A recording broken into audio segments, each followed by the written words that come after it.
Bonjour YouTube et bienvenue sur Chaka Concept pour une nouvelle vidéo.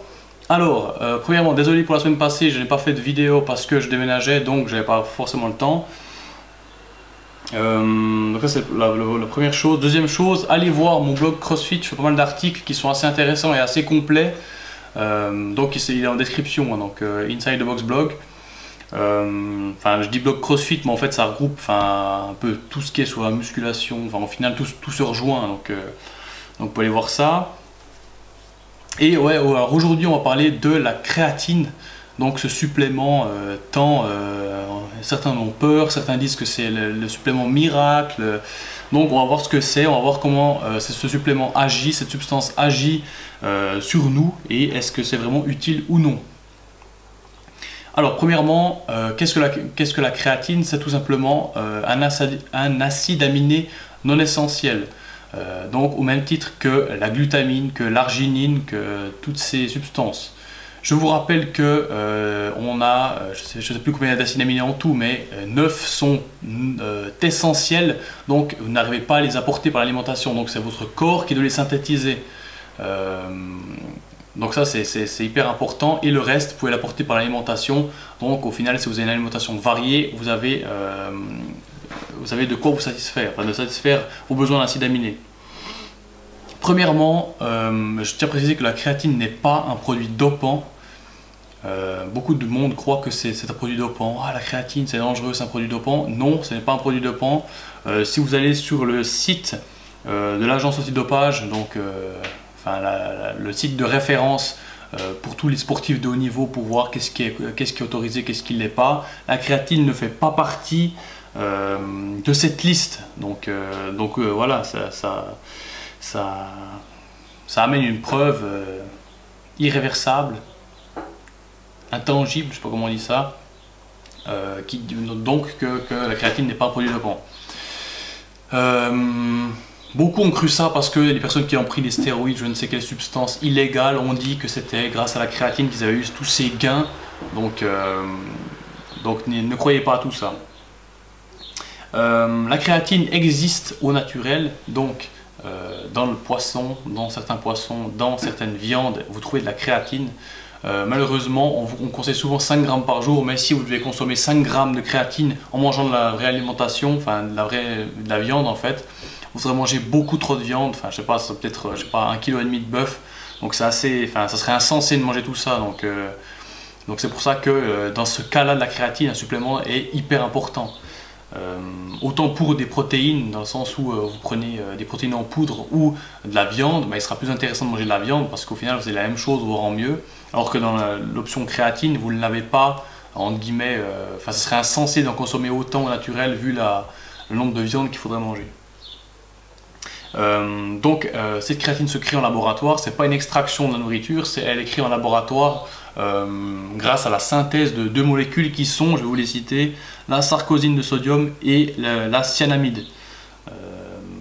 Donc ces deux molécules réunies forment la créatine, donc ce super supplément. Vu que c'est créé en laboratoire et c'est pas une extraction, c'est très facile de la créer. C'est très peu cher aussi de la créer, donc la créatine est un supplément qui est relativement bon marché par rapport à ce qu'on peut trouver, à d'autres suppléments. Deuxième point, c'est que si vous êtes vegan, vous pouvez évidemment en consommer vu qu'elle a été créée en laboratoire et qu'il n'y a pas d'animaux impliqués là-dedans. Il existe sur le marché différents types de créatine. Donc vous avez la créatine créalcaline, la créatine cré je ne sais quoi. Ici, à ce jour, le plus intéressant sera de prendre du monohydrate de créatine. Donc après, je ne dis pas que les autres ne sont pas intéressantes, elles sont plus chères. Et elles sont peut-être intéressantes, toutefois j'ai pas lu d'études à ce sujet, je ne les ai pas testées, donc je préfère vous donner la version la plus safe, et puis on sait que le monohydrate de créatine reste la meilleure option à ce jour. En plus de ça, sélectionnez un monohydrate de créatine avec le label Créapure, donc je vous le mets sur l'écran. Créapure, c'est un label qui certifie que votre créatine est pure, qu'il n'y a pas de déchets dedans, qu'elle a été créée dans un laboratoire accrédité, bref, que votre créatine c'est de la créatine puis pas autre chose. Donc comment l'utiliser cette créatine? Donc c'est bien, vous avez votre pot de créatine, comment l'utiliser? Alors ce qui serait intéressant, c'est de consommer entre 3 et 5 grammes de créatine par jour, que vous allez diviser entre vos repas. Donc si vous consommez, l'idéal c'est de prendre, de diviser le maximum possible, puis d'en prendre régulièrement dans la journée. Si vous prenez 5 repas, ben, vous divisez vos 5 grammes en 5, donc 1 gramme par repas. Si vous ne prenez que 3, ben voilà, c'est que 3, c'est pas grave. Donc le fait de prendre en même temps que les repas, ça va augmenter les chances qu'elle soit absorbée, parce qu'il faut quand même dire que toute la créatine que l'on prend n'est pas forcément absorbée. Elle est juste purement éliminée, donc elle ressort comme elle est rentrée. Il y a un mythe qui existe et qui dit qu'il faut passer par 2 semaines de phase de charge où vous prenez 20 grammes par jour. Alors ce mythe n'a aucune valeur, c'est pas essentiel du tout, et surtout il pourrait s'avérer dangereux. Donc aucun intérêt de faire 2 semaines de phase de charge. Encore certaines marques préconisent de faire cette phase de charge. Toutefois, à mon sens et selon ce que j'ai lu, c'est vraiment pas du tout essentiel. Donc voilà pour cette créatine. Si vous prenez certains pré-workout et certains boosters, ils vont contenir de la créatine, tout simplement parce que c'est pas cher de mettre de la créatine dans ces suppléments, et ça va faire, ils pourront vendre au même prix, en gros ils pourront se faire plus de marge sur votre supplément. Donc vous allez acheter 40 francs votre booster, dans une scoop de 5 grammes, il y aura 3 grammes de créatine, donc au final eux ils s'en mettent plein les poches alors que c'est complètement inutile. Et prendre de la créatine avant l'entraînement, c'est vraiment le truc à ne pas faire. De 1 parce que ça sert à rien, elle ne sera pas assimilée, et de 2 c'est que vous pouvez avoir une réaction hypoglycémique due à l'ingestion de créatine avant. Donc en gros ça va niquer votre séance, clairement. Donc faites attention à ça. Si vous avez des boosters avec de la créatine, balancez-les, faites vous-même vos boosters, peut-être je ferai une vidéo là-dessus, faites vous-même vos boosters avec différents acides aminés intéressants, mais les acheter tout fait, il y en a peu qui sont très bien. Alors, comment marche la créatine? Vous prenez la créatine, c'est très bien, mais comment va-t-elle agir sur le corps? Alors, premièrement, les muscles ont besoin d'énergie pour fonctionner, donc grâce à une bonne alimentation, etc. Cette énergie est amenée aux muscles. En gros, le muscle reçoit de l'énergie par différents substrats. Donc le premier, ça va être l'ATP, le deuxième, ça va être le glycogène et le glucose, et le troisième, ça va être le gras. Ici, ce qui nous intéresse, c'est le premier, c'est celui avec l'ATP, parce que c'est où la créatine va être impliquée en fait. Cette filière énergétique permet de donner de l'énergie aux muscles pendant 10 à 15 secondes, donc c'est pas très long, mais c'est intéressant pour tout ce qui est crossfit, sport de force, haltérophilie, powerlifting, fitness, etc. Ça peut être très intéressant. Donc dans ce cas-là, l'ATP, qui est l'énergie de base, l'énergie cellulaire de base que votre fibre musculaire va recevoir et pouvoir utiliser en énergie pour bouger, faire ce que vous avez à faire. Donc cet ATP, il y a une petite réserve d'ATP dans le muscle qui va être utilisée. Et pendant 10 secondes, c'est la créatine qui va recharger cet ATP une fois qu'il est déchargé. Donc voilà, pendant 10 secondes, cette créatine donne, elle donne des phosphates. ATP, ça veut dire adénosine triphosphate, donc 3 phosphates. Et quand cet ATP donne son énergie, il perd un phosphate. Donc il n'a plus que 2, ADP, adénosine diphosphate.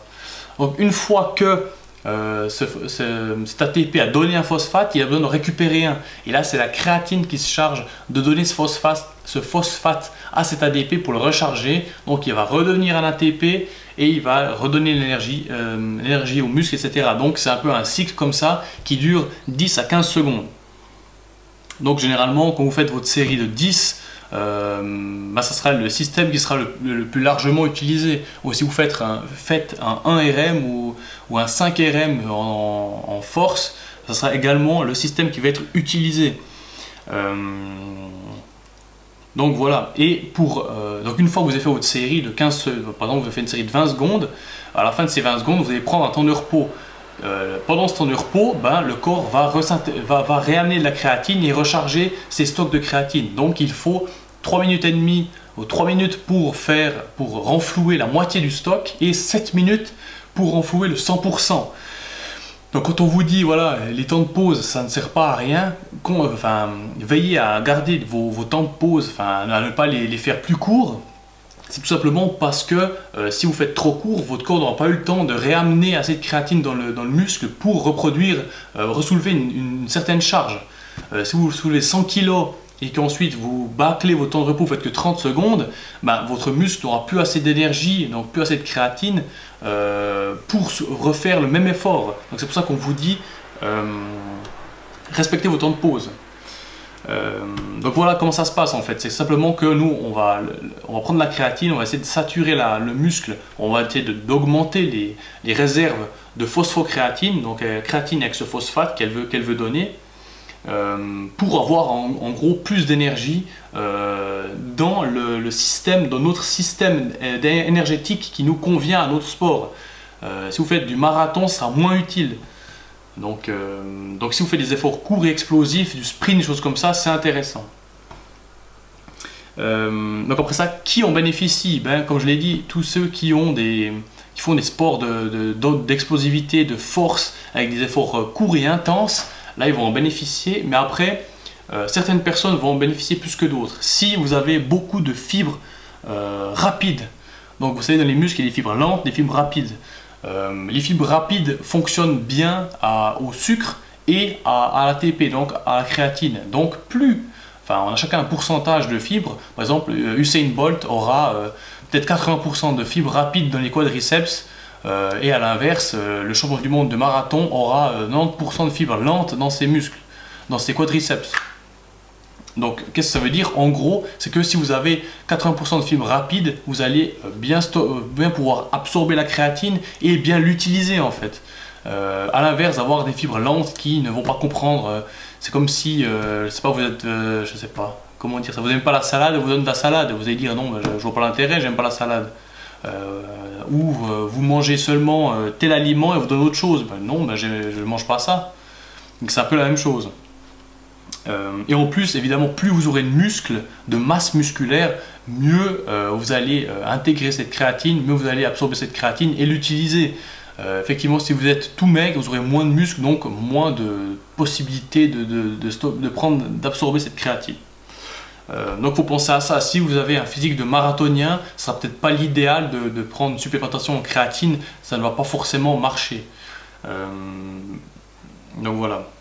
Et ensuite, oui, un autre point, c'est que on parle souvent de créatine, donc créatinine. Créatinine, c'est lorsque votre créatine a donné son phosphate à l'ADP pour le recharger, la créatine va se transformer, va être sous une autre forme qui va être la créatinine. Cette créatinine est éliminée par le sang jusqu'aux reins et les reins vont éliminer cette créatinine par l'urine. Donc on dit que ça peut être dangereux pour les reins, et lorsque vous faites un test chez le médecin avec l'urine, vous voyez si vous avez un taux de créatinine trop haut, c'est que les reins ont un souci. Mais dans notre cas, vu que si vous êtes un athlète, vous prenez de la créatine, logiquement vous augmentez vos réserves, vous augmentez vos déchets en créatinine, donc pas de problème par rapport à ça. Et en plus, plus vous faites de sport, plus vous avez de contraction musculaire, plus vous allez utiliser ce système et plus vous aurez de chances d'avoir un taux de créatinine élevé. Donc si vous êtes chez le médecin et vous dit voilà, votre taux de créatinine est gigantesque, il y a un souci, expliquez-lui juste, qu'il connaisse la situation, que vous lui dites écoutez, voilà, je prends de la créatine, je prends 4 grammes, 5 grammes de créatine par jour, donc voilà, c'est juste que vous soyez au courant que je pense que c'est normal qu'il soit un peu haut. Après, je pense que si vous le dites ça, il va connaître la situation, il va se rendre compte, est-ce que c'est normal ou pas, même en prenant un supplément, comment ça va se passer, bref. Donc pensez à ça si jamais ça vous arrive, parce que j'ai déjà entendu cette histoire. Donc voilà. La créatine a d'autres bénéfices santé, donc il serait intéressant pour la population de prendre un petit peu de créatine, ça pourrait être intéressant. En tout cas, ça pourrait pas être néfaste, à part si peut-être vous avez des gros problèmes de reins ou je ne sais quoi. Donc voilà, pour conclure cette vidéo, c'est la fin, j'espère que ça n'aura pas été trop long, mais je pense que c'était quand même un peu long.